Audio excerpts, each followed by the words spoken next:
नमस्कार प्रेक्षकांनो, स्टार प्रवाहावरील तू ही रे माझा मितवा या मालिकेच्या आगामी भागात आपण पाहणार आहोत की ईश्वरीचा वाढदिवस असतो आणि सर्वजण ईश्वरीचा वाढदिवसाची तयारी करतात आणि तिची वाट पाहत असतात।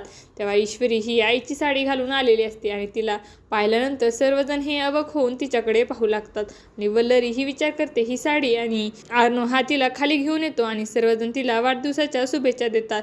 तर आपण पाहतो वल्लरी आणि राजेशचा मात्र अतिशय जळफाट होत असतो। त्याच वेळेस आपण पाहतो नम्रताचा ईश्वरीला फोन येतो आणि ईश्वरीला ती सांगते आईचा फोन आला होता आणि ती सतत सांगत होते काहीतरी चुकीचं घडणार आहे, काहीतरी अपशकुन घडणार आहे, त्यामुळे तू आणि जिजू अर्णव कोणीही घराच्या बाहेर जाऊ नका। आणि तेव्हा ईश्वरी मात्र विचारामध्ये पडते आणि अर्णव हा ईश्वरीला विचारतो मी सिंदूर सर्व काही ठीक आहे ना। तेव्हा ईश्वरीचा चेहरा मात्र अतिशय पडलेला असतो।